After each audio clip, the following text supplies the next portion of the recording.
So who am I? First slide, please. We're going to have to do that whole slide thing, so apologies for that. So yeah, as Karen mentioned, my name's Jamie, and I came to Anglia Ruskin 12 years ago now, in 2010, graduated in 2013 from the BA Honours Film and TV Production course. Since then, I went to do a master's degree at the Met Film School, and I've worked in the creative industries as a photographer, a filmmaker, and a video editor. Apologies for the next slide, it's a little bit of a humble brag, but these are some of the companies and organisations that I've been so lucky to have worked with. And when I look back on my career, and I think, you know, of how fortunate I was, what I like about who I've worked with is, yeah, I've got some big names on my CV and my portfolio, but I've also got organisations that really mean a lot to me in their mission statement and their morals, like the Pride festivals that you can see here. So what is my talk going to be about today? Well, when I was asked by Karen and Beatrice to come back and do a talk, I thought, well, right, what am I going to speak about here? And I put myself in the mind of when I was a student, and at ARU or at film school, or even at college and high school, and I think about when people used to come in and do talks.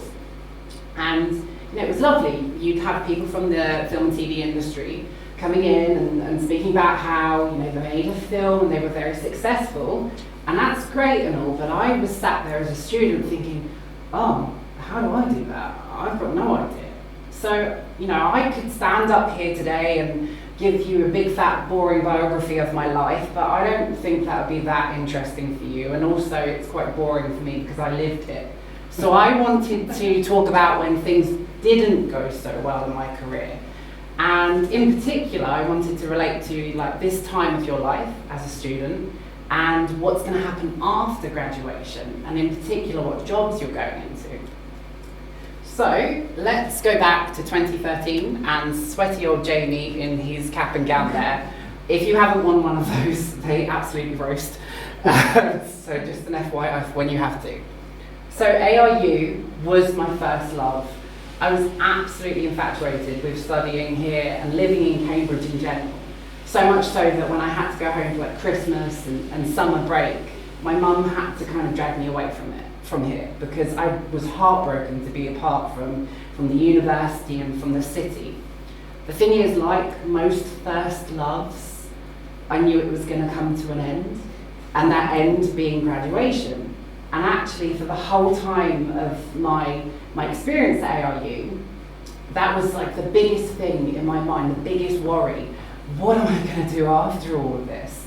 So, like most things in my life that I worry about, I did nothing, and I just buried my head in the sand completely. And I, completely lived in the present and focused on my course and my friends and my relationship at the time. I didn't think about the future. For me, the future was if I just don't think about it, it's not going to happen. I had a goal of where I wanted to be in my life. I wanted to work in the creative industries, and eventually I wanted to win an Oscar. It hasn't happened so far, but I didn't even know the first step of how I was going to get onto that ladder afterwards, because the worry of life after university was so big for me that I just didn't want to think about it. If you go on to the next slide.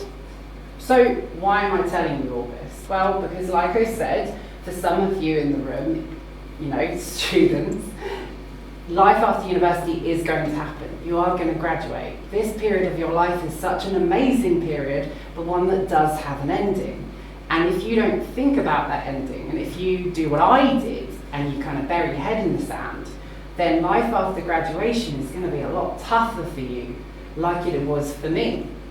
In a way, I kind of think about my career now and how it went, and I think that decision to not have a lot of planning invested when, for graduation affected me. I speak to people now and I hear how their careers went, and I think, oh yeah, your career went a lot better than mine because you actually thought about what you were going to do. So as much as this is such an amazing period of your life, you do need to think about the future. really the takeaway from this is just don't be a Jamie. Don't do what I did at all. So what happened to me after university? Next slide, please. Well, I was single and ready to mingle because I broke up with Anglia Ruskin. It was all amicable, but it came to an end. And I was on the job market, ready for love. But unfortunately, the job market just didn't want to have a lot to do with me. I was on the Tinder of jobs that everyone was swiping left on me. And I, did work on projects and for companies, but in a slightly out of desperation way. I was met with so much rejection in terms of what jobs I was going for, that when I did get a yes, I was like, yeah, I'm desperate to take it. And that period of my life, it was such like a devaluing thing, and one that, I completely lost my self-worth. When you job hunt, no matter when you're job hunting, whether it's grad job hunting or job hunting in your 40s, you're always met with some form of rejection. But what I found was, I had like the best intent in my brain. I wanted to have this particular job title in this particular industry and earn this amount of money. Well, after the first 10 no's, I was like, do you know what? I don't mean to look at this particular job title. I can be a little less specific. Then after the next 20 no's, I said to myself, maybe like broaden the industries that you're looking at. Then after the next 30 no's, I was like, do you know what? I don't even need to be paid. I can live at home with my mum, and I can work in a bar on evenings and weekends. It's completely fine. I just forgot all sense of value and my own self-worth because the desperation of being single in terms of jobs was a really overwhelming factor. Next slide, please. As I mentioned before, if you do think about life after university, this period of your life is going to be a little bit easier. If you did what I did and you don't think about life after university, it is going to be a little bit harder for you. Rejection is going to happen no matter what in terms of looking for jobs. It's a fact of life. But if you forget your self-worth and your and your value, then it's going to kind of destroy you a little bit. Don't forget why you're studying here for 3 years. When you get out of university rather, don't forget what hard work you put in. And don't just say yes to the first thing that came along. Ironically, in my life, the first full-time thing I went into after university wasn't particularly what I wanted to do, but I said yes to it. 2 weeks later, I was offered something that was a lot more in line with what I wanted to do. I didn't take that because I'd already said yes to something else. I always think about that. What if I hadn't said yes to the first thing that came along? What if I would have held fire and realised my self-worth and said, no, not going to do that. So always value yourself when you're job hunting after graduation. Next slide, please. So a little bit of a trigger warning for this section. I'm going to be discussing toxic jobs and toxic relationships. So, if you need to just take a step out of the room because that's triggering in any way, then please do. So everyone I know has encountered a toxic job or a toxic work situation. Toxic jobs are like toxic relationships. They're all consuming. They consume you mentally and physically until you're a husk of your former self. And they can be toxic for all manner of reasons. I've been in 2 toxic work situations. One was due to substance abuse within the company that filtered down into the company culture and made it a very unhealthy place to work. And the other one was due to the demands of my job. That was so demanding, I burnt out and I just couldn't do it anymore. I like to think that the pandemic may have changed the situation with regards to toxic jobs, and that when you go into the job market, it will be easier for you. I think in a way that's what the Great Resignation was all about. People waking up and going, no, I'm not going to deal with this anymore. And that's a healthier thing. So like I said, the pandemic's done a lot of bad things, but one thing it may have done well is to make the toxic work situations, push the conversation forward a little bit. I still think, though, that this conversation needs to happen.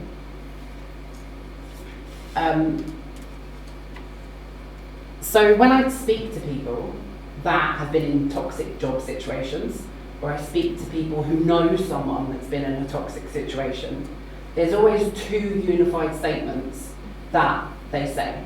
And the first one is, oh, if I just did this, then things will get better. So if I just work 5 more hours tonight, or if I just do this thing that my boss is demanding of me now, it'll get better. Or if I just save up the next paycheck, then I'll feel the safety net to be able to leave. And the second statement that everyone says is, oh no, it's not the job that's the problem, it's me, I'm the problem, I can't handle it. To which I say this, there is no amount of if I justs that will make a toxic work situation bearable or better for you. And the second statement is, it's not you, it's 100% them. Next slide, please. So I would be really irresponsible if I stood up here and said, oh, if you work in a toxic job, just quit. Because for all manner of reasons, we can't just quit sometimes. My toxic work situations, I couldn't quit because of my finances. I had rent to pay, I had bills to pay, I couldn't just leave. But what I did was I started to learn some coping mechanisms so that I could survive and thrive in the best way that I possibly could. For me, my coping mechanisms was to join LGBTQ plus organisations and charities and volunteer my time and services or work with them in a paid way, but really get involved with that.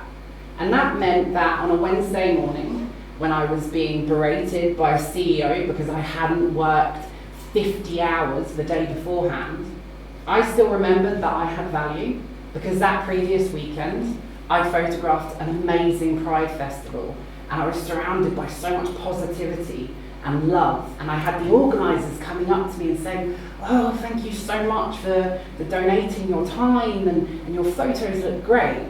So, like I said, when I was being told by that CEO that I'd done terrible, I'd done something bad, I was like, you know what, no I haven't, I've still got value, you can't get to me. I know someone else whose coping mechanism was to make little crochet animals and put them on their desk so that when they were in like a really bad mindset, they would look at like a little crochet fox and go, oh, that's cute, okay, that makes me feel better. I know someone else who she worked in hospitality, which can be a very toxic place to work in, toxic industry. She used to go back and get her frustrations out on canvas and learnt skills as a painter. She's since gone on to do a master's degree in fine art and is a very successful painter. If she didn't develop that coping mechanism, then who knows where she'd be now. The key with coping mechanisms is to make sure that, number one, they're a healthy thing, but that, number two, they make you happy. The thing about toxic work situations, however, is this. Ultimately, you can develop as many coping mechanisms as you want. However, always have an exit strategy when you're faced with a situation like this. Don't think that you can change that. You do need to get out at some point, otherwise it will consume you. Next slide, please. So I thought that was a little bit of a heavy topic, so I thought we'd have like a nice cat break and look at photos of my cat. He's my coping mechanism at the minute, because whenever I feel a little bit sad, I pick him up and give him a cuddle, which he hates. His coping mechanism is to fall asleep all the time. So me and my partner, we've just moved, and Billy, that's his name, falls asleep all the time, which says to me he hates where we live. But, you know, we've signed a 1-year lease, what can he do? So that was your cat break. And so from bad relationships to good ones. And I'm going to talk about my LGBTQ plus identity here. So my sexual history, I'm a gay man. And I guess when I talk to my friends and peers in terms of their coming out experience, I came out a little bit later compared to them. I came out at university and I found my first partner at Anglia Ruskin. But I wasn't involved in any other LGBTQ plus things. I didn't belong to any societies. I didn't go to a lot of club nights or anything like that. All of my friends were straight identifying people. Apart from my actual relationship, I wasn't connected to the community in any way, really. It wasn't until I left university and I went into the job market and I met people like myself that I started to connect with the community a lot more. But I had to experience a lot of things and try different things out in order to find my tribe and find my people in a way. One of which was by joining LGBTQ plus organisations, as I've said. And doing so helped me grow as a member of the community, but also just helped me grow in my own confidence to meet people like me or to meet other letters in the LGBTQ plus community. Next slide, please. You know, having that community around you or around me, it really strengthened me when times got tough.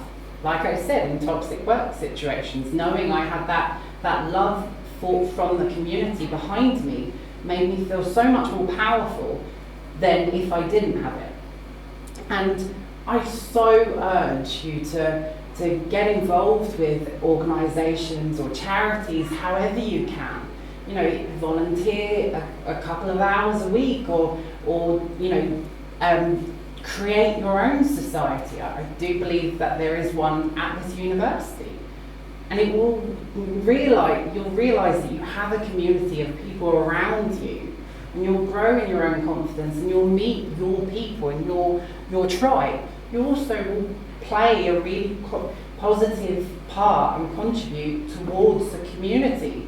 You know, I like to think that what I do, which is a lot of photography for Pride festivals, is my own form of activism. It's spreading positivity.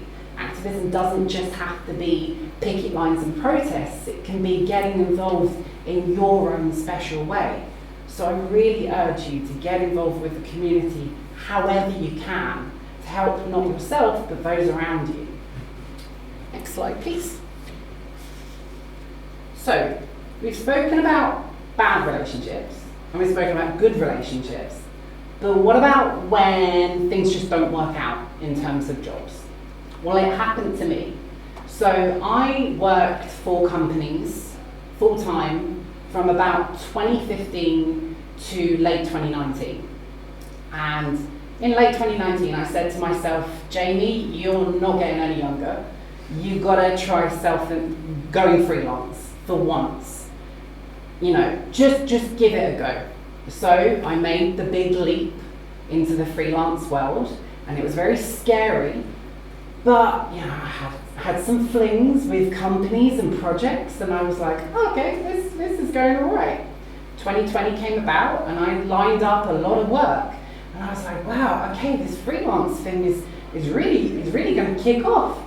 And then COVID hit, and because I was freelancing as a photographer predominantly, it really affected my career. You know, I know that period was tough for everyone, but I remember there being one day towards the end of March 2020 when I had 3 big jobs just cancel on me in quick succession. And that completely destroyed me. I remember thinking not just like the finances of the jobs that I'd lined up, but how proud I was to have had those jobs in my work calendar for the year. And you know, I felt really destroyed, but I said to myself, Jamie, you know what?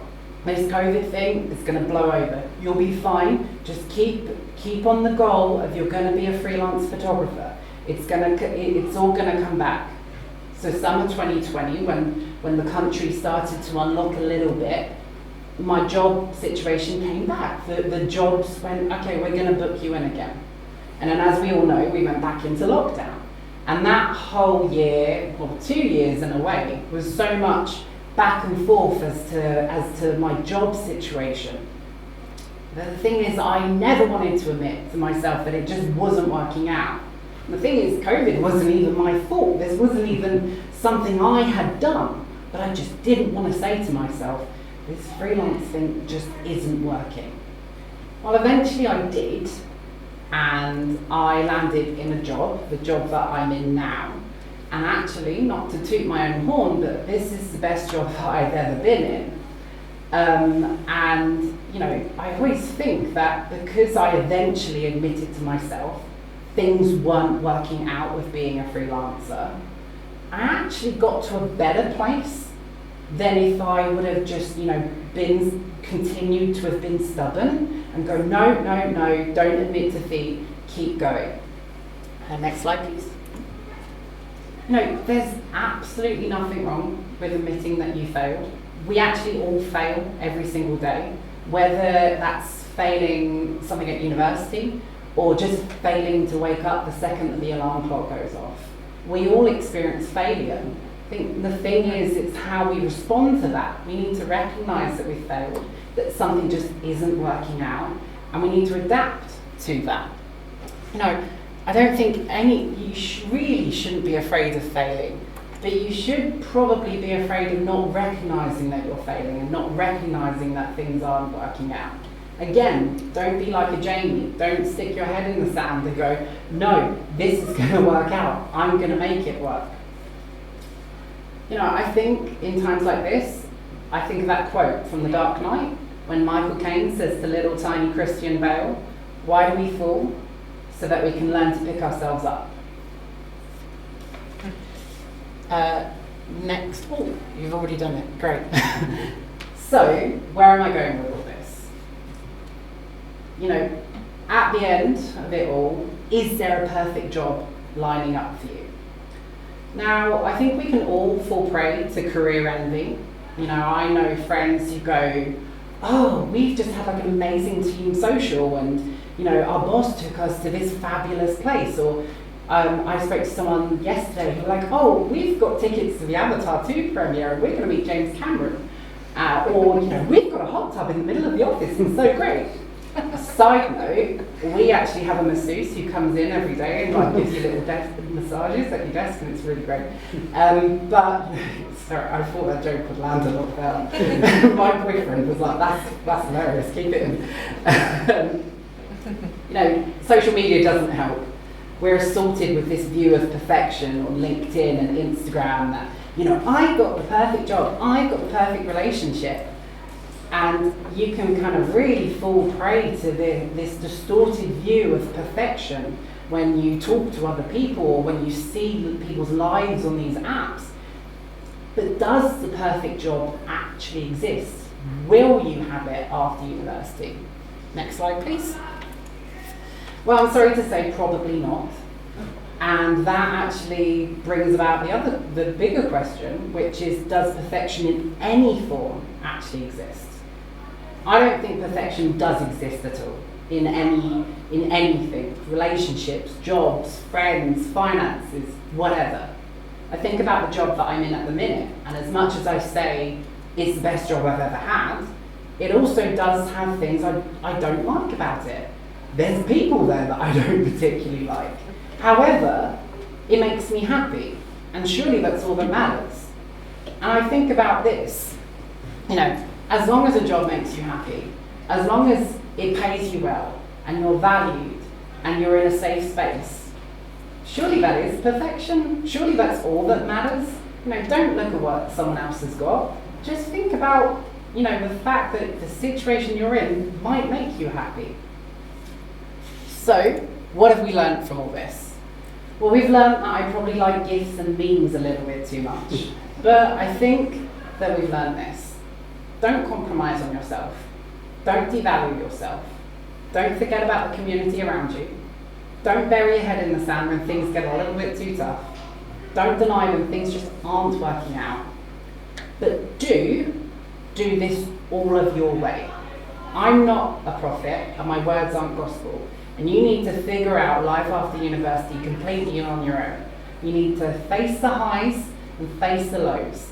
And in a couple of years' time, you're going to be standing up here telling me how you went right with it all. So, thank you very much for listening to me babble.